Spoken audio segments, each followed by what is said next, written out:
Avis vascular centre మన దేశంలోనే the best varicose vein hospital. నమస్తే, మీరు చూస్తున్న సుమన్ టీవీ. నేను మీ కీర్తి. మనిషికి అనేక సమస్యలతో సతమతం అవుతూ ఉంటాడు. ఎందుకు అలా జరుగుతుంది అంటే, ఏ పని చేసినా ముందడుగు పన్నదు. ఒక అడుగు ముందుకు వేస్తుంటే 10 అడుగులు వెనక్కి లాగుతుంది అన్న చందాగా ఉంటుంది. ఇహ కష్టాల గురించి చెప్పనే చెప్పక్కర్లేదు.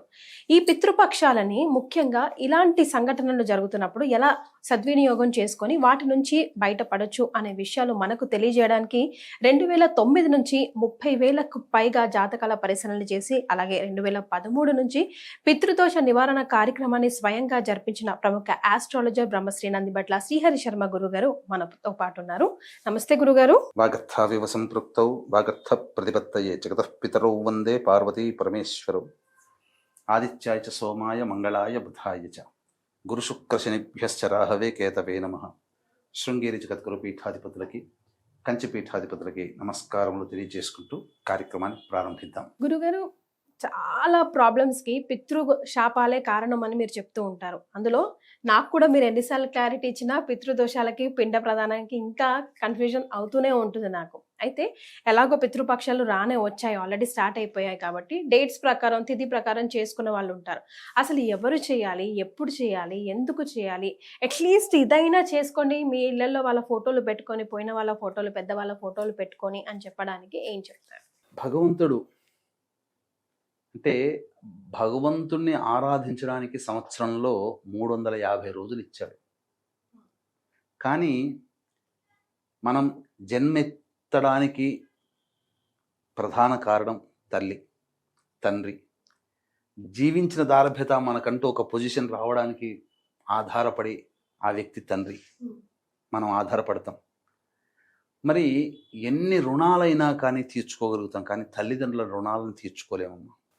కాబట్టి ప్రధానంగా ఇప్పుడున్నటువంటి సమాజంలో జరుగుతున్నటువంటి మార్పుల గురించి మనం తెలియచేసుకున్నాం.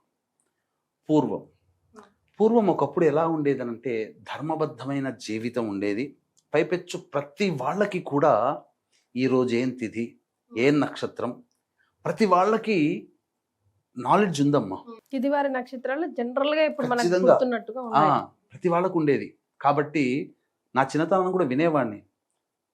వేరే ఇతర కులస్తుల్లో కూడా పలానా రోజు మా తాతగారు చనిపోయిన రోజండి, మీరు వచ్చి స్వయం పాకం తీసుకోవాలని మా తాతగారులని, నాన్నగారులని పిలిచి వెళ్ళేవాళ్ళు. అరే ఇంత ఇప్పుడు అనిపిస్తుంది, ఇంత బాగా అలా ఎప్పుడు గుర్తుపెట్టుకుంటే వాళ్ళకి ఆ జ్ఞానం ఉంది. కానీ ఒక 30-40 సంవత్సరాల నుంచి బ్రతకడమే జీవితంగా భావిస్తూ ఈ టెన్షన్ లైఫ్, ఫాస్ట్ లైఫ్లో మర్చిపోయారు ధర్మాలని. ఏమైపోయింది, చనిపోయిన డేట్ను గుర్తుపెట్టుకుని మా నాన్నగారు ఫలానా, మా తాతగారు అక్టోబర్ 10వ తారీఖు నాడు పోయారు కాబట్టి ఆ డేటు ప్రకారం చేస్తున్నా. ఆ అక్టోబర్ 10వ తారీఖు ఒక తిథి ఉంటుంది, ఒక మాసం ఉంటుంది, ఒక పక్షం ఉంటుంది. మళ్ళీ అదే వచ్చే సంవత్సరం అదే మాసము, అదే పక్షము, అదే తిథిలో చెయ్యాలనే ఇది వాళ్ళు మర్చిపోయారు. డేటు గుర్తుపెట్టుకుని బర్త్డే నాడగానే డెత్ డే నాడు అట్లా చేసుకున్నారు. కానీ వీక్షించే ప్రేక్షకులు సాధారణంగా అటువంటి మిస్టేక్స్ చేయకండి. మీ కుటుంబంలో ఎవరైనా మరణించిన అన్నదమ్ములైనా, తోడబుట్టిన వాళ్ళైనా, బావగారులైనా, తోటికోడళ్ళైనా, తల్లిదండ్రులైనా, తాత ముత్తాతలు, ఇలా అందరూ కూడా మీ కుటుంబ సభ్యులు రక్త సంబంధంతో ఉన్నవాళ్లే. వాళ్ళు చనిపోయిన తిథి రోజున పిండ ప్రదానం అనేటువంటిది చెయ్యాలి. ఇది పిండ ప్రదానం ఇప్పుడు చేయట్లేదు చాలామంది గురుగారు. కానీ ఇటువంటి పితృపక్షాలు అనేటువంటివి సాధారణంగా పిండ ప్రదానం చేయడానికి అనువైనటువంటి కాలం. ఇది ఎక్కడి నుంచి వచ్చింది? కర్ణుడి ద్వారా మనకు వచ్చింది. కర్ణుడు మరణించిన తర్వాత అన్ని పైకి వెళ్ళినప్పుడు స్వర్గంలో అన్ని కనబడుతున్నాయి, కానీ భోజనం చేయడానికి అన్న పదార్థాలు కనబడకపోతే ఇంద్రుడిని అడుగుతాడు. అంటే నువ్వు బ్రతికుండగా ఏం దానం చేసావో అదే నీకు కనబడుతుందయ్యా, అన్నదానం చేయలేదు అని అంటారు. అంతేకాకుండా ఆ సమయంలో నీ వంశంలో ఉన్న వాళ్ళు ఎవరు నీకు తిలోదకాలు ఇవ్వట్లేదు అంటే ఆకలి దప్పులు తీరడానికి చనిపోయిన 10వ రోజున తిలోదకాలు వదులుతారు. బంధువులందరూ వచ్చి అందరికీ వదులుతారు. కానీ ఒక్క కర్ణుడికి పాండవులు వీడు మావాడు కాదంటాడు, దుర్యోధన తరపు వాళ్ళు మావాళ్ళు కాదంటారు. ఒక కర్ణుడు మిగిలిపోతాడు. ఆ కర్ణుడికి ఎవరు కూడా తిలోదకాలు ఇవ్వలేరు. అప్పుడు కుంతి వచ్చి చెబుతుంది, కర్ణుడు నా పెద్ద కొడుకు. సినిమాలో చూపించినట్టు యుద్ధంలో కాదు చెప్పింది, తిలోదకాల సమయంలో చెబుతుంది కుంతి. అప్పుడు ధర్మరాజు ఎంత పని చేసావమ్మా, సొంత అన్నని నా చేతులతో చంపుకున్నాను, కాబట్టి ఆడవాళ్ళ నోట్లో నువ్వు గింజంత నాణ్యంత కూడా విషయం దాగదని చెప్పి శాపం ఇస్తాడు. సరే, ఇది ఒకటి. అప్పటి నుంచి ఇంద్రుడి దగ్గర అనుమతి తీసుకొని భూలోకానికి వచ్చి తనివి తీరా సంతోషపడే విధంగా ఈ భూలోకంలో అందరికీ అన్నదానం చేసి వెళ్తారు.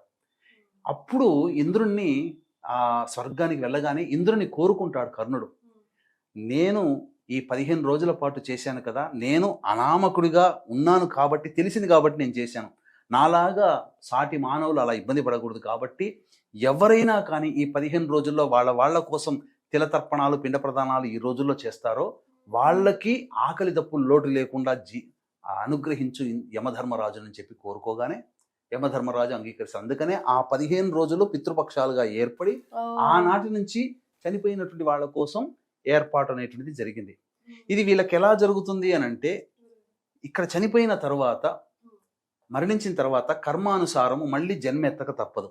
ఏ పక్షిగానో, జంతువుగానో, చెట్టుగానో, పుట్టగానో ఎక్కడైనా కానీ జన్మిస్తారు. మరి వాళ్ళకి ఎలా వెళుతుంది అని అంటే, మన భూలోకానికి 360 రోజులు, 6 నెలలు 6 నెలలు.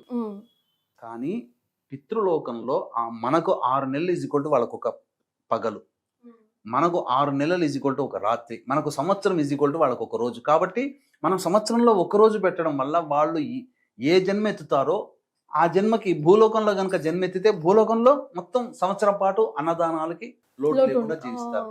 అందుకనే పిండ ప్రదానం చేసే సమయంలో బ్రాహ్మణుడికి వస్త్రదానం కానీ అలాగే అన్ని రకాల దానాలన్నింటినీ చేస్తారు. దీని కారణం ఏంటంటే మంత్రయుక్తంగా చేస్తారు. ఈ కారణం వల్ల ఏమవుతుంది, వాళ్ళకి ఏ జన్మ ఎత్తుతారో వాళ్ళకి ఏ దానం చేస్తారో అది 10 రెట్ల ఫలితంతో వాళ్ళు అక్కడ అనుభవిస్తుంటారు. అందుకనే మీకు కొన్ని కుక్కలు ఇంట్లో మహారాణుల్లాగా పెరుగుతుంటుంటాయి. మరి ఏంటి, వాళ్ళు ఎక్కడో చేస్తున్నారు ఆ విధమైనటువంటి జీవితం. ఇప్పుడు రోడ్డు పక్కన అనాథలుగా ఉంటుంటారు, వాళ్ళ వంశం వాళ్ళు ఎక్కడో ఉన్నారు, ఏం చేయట్లేదు కాబట్టి వాళ్ళకి అన్నపానాదులు కట్టుకోవడానికి బట్టలు లేక ఇబ్బంది పడుతున్నారు. సరే, ఇదంతా పక్కకు పెడితే ఎందుకు చెయ్యాలి, ఎలా చెయ్యాలి, అసలు చేయాల్సిన అవసరం ఏంటి అని చెప్పి చాలా మంది కూడా అనుకుంటూ ఉంటుంటారు. ఒక్కటమ్మా, మనిషిగా పుట్టిన తర్వాత ఎవరి రుణమైనా తీర్చుకోవచ్చు, తల్లిదండ్రుల రుణం తీర్చుకోలేము. ఎలానో చెప్తాను. మనల్ని కనడానికి తల్లి నానా అవస్థలు పడుతుంది. అంటే డెలివరీ అయ్యేటప్పుడు ఎముకలన్నీ ఒక చోట విరిస్తే ఎంత బాధ ఉంటుందో ఆ బాధని అనుభవిస్తూ మనల్ని ఈ భూలోకంలో తీసుకొస్తుంది తల్లి. ఆ బాధకి మనం వెలకట్టగలుగుతామా? పుట్టిందారకిత ఘాటుగా చెప్పాలంటే, మన టాయిలెట్ వెళ్ళి మన పనులు మనం చేసుకొని రాగలిగినంత ఏజ్ వరకు అసహ్యించుకోకుండా మనకన్ని సేవలు చేస్తుంది. మనం మురికి కాలువల వాసన వస్తేనే ముక్కు మూసుకుంటున్నామే. మన దుర్గంధాన్ని అమ్మ ఎంత భరించింది, ఎన్ని విసుగు లేకుండా చీత్కరించుకోకుండా నా కొడుకు నా బిడ్డ అని చెప్పి మనం చిన్నతనంలో తెలియక మలమూత్రాదులు విసర్జిస్తే చేస్తే భోజనం చేసే టైంకే వెళ్తూ ఉంటారు పిల్లలు. అలా మరి ఆ తల్లి సేవని నువ్వు ఎలా తెచ్చుకోగలుగుతావు, ఎలా కట్టగలుగుతావు? ఆ ప్రేమని తండ్రి ఉన్నాడు, తాను ఎంత కష్టపడుతున్నాడో మనం గమనించాం పిల్లలుగా. ఒక వయసుకు వచ్చిన తర్వాత నాన్న నాకు ఐఫోన్ కావాలి, నాన్న నాకు కంప్యూటర్ కావాలి, నాన్న నాకు బైక్ కావాలి. కష్టపడుతున్నాడా, అప్పు తెస్తున్నాడా, ఏం చేస్తున్నాడా తెలియకుండానే ఆ కొడుకు అన్ని అవసరాలు తీరుస్తున్నాడు కదా. అటువంటి తండ్రి నువ్వు పెరిగి పెద్ద అయిన తర్వాత కోట్లు సంపాదించి ఉన్నప్పటికీ కూడా, అరే నేను నీకు చిన్నప్పుడు అంత డబ్బులు పెట్టాను రా, నాకు ఇప్పుడు రిటైర్మెంట్ అయిపోయాను, నేను అమ్మ బయటికి వెళ్తాను, నాకు 50,000 ఇవ్వరా అని అడుగుతాడా? చాలా అభిమానస్తుడు తండ్రి. పెట్టేవాడే తప్ప తీసుకునేవాడు కాదు.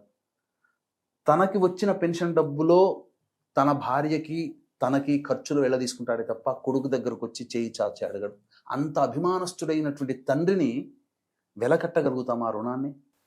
కానీ మనకు వేదంలో చెప్పబడినటువంటి సనాతన ధర్మ ఆచార సాంప్రదాయాలలో తల్లిదండ్రుల రుణాన్ని తీర్చుకోగలిగే ఏకైక పరిష్కారం, వాళ్ళు జీవించి ఉన్నంత వరకు తల్లిదండ్రుల రుణాన్ని తీర్చుకోలేవమ్మా. బతికున్నంత వరకు నువ్వు వాళ్ళతో కొట్లాడవచ్చు గాక, వాళ్ళని సరిగ్గా చూడలేకపోవచ్చు గాక, అది ఆ పాపం కర్మ వేరే అనుభవిస్తాం.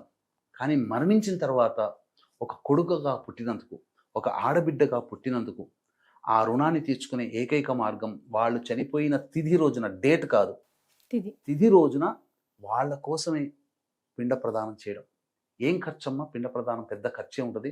నువ్వు వెళ్ళి నీ బర్త్డే పార్టీకి 10 మందికి నువ్వు పిలిచి సంతోషంగా చేసుకుని తిని వదిలేసినంత ఖర్చు కాదమ్మా. మరి నీ కోసం, నీ జీవితం కోసం వాళ్ళిచ్చిన అందమైన రూపాన్ని పెంచుకొని వాళ్ళిచ్చిన పేరుతోనే వాళ్ళు పెట్టిన పేరుతోనే నేను పిలుస్తున్నారు, కానీ వేరే పేరు పెట్టట్లేదు కదా. మరి వాళ్ళిచ్చిన ఆరోగ్యమైన శరీరాన్ని వాళ్ళు ఈ ఐడెంటిటీ కలిగింది, నీకంటూ ఒక అందమైన రూపం వచ్చింది అంటే తల్లిదండ్రుల వల్లనే కదా.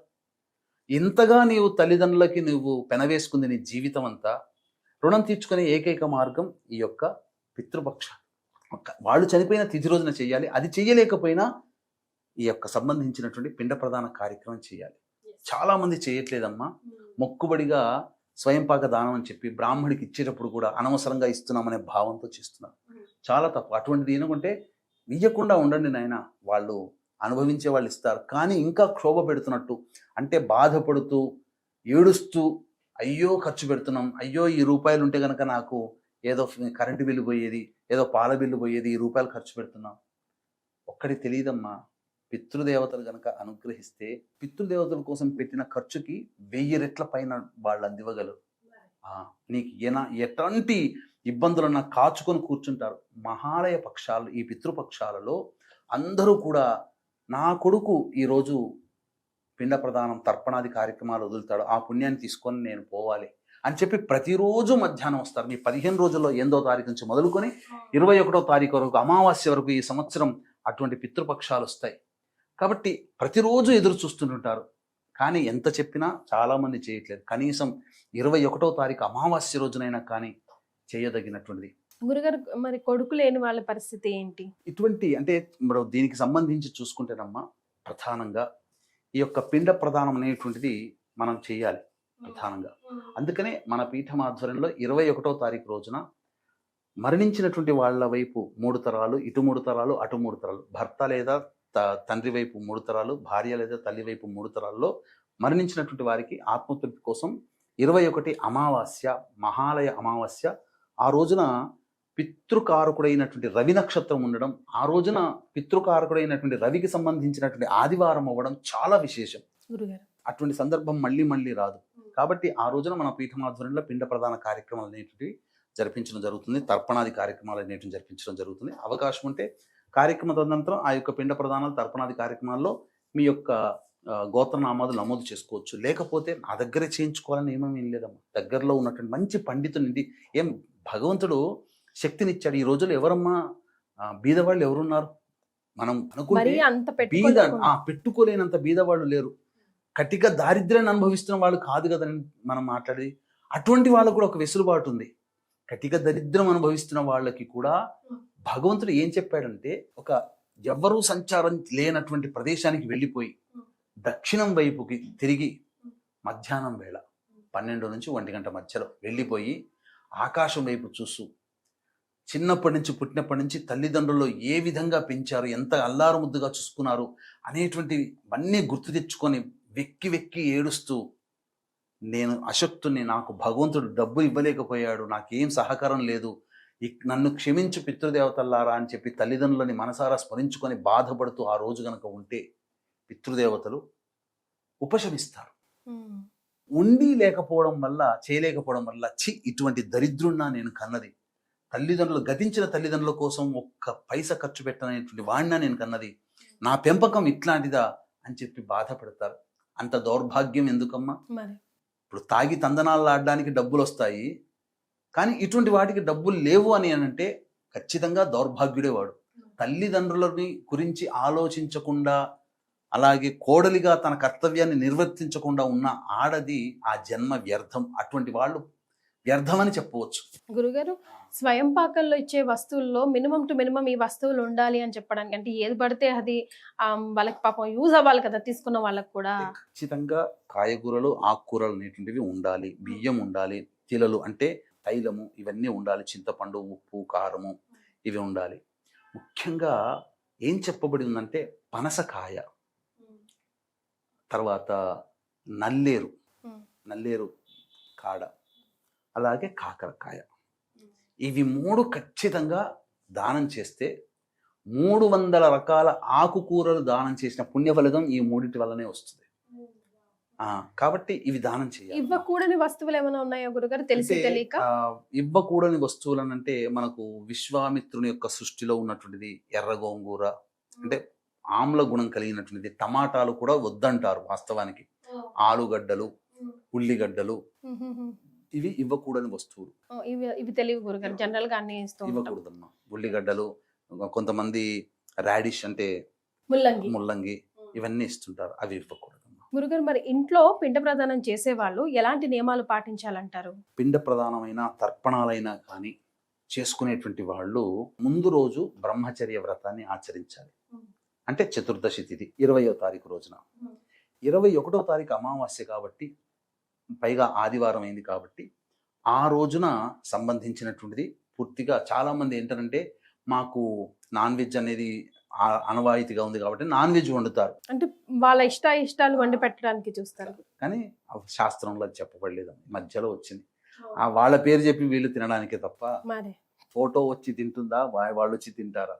కాదక్కడ. వాళ్ళకి మంత్రపూర్వకంగా వాళ్ళకి అందివ్వడమే శాస్త్రం.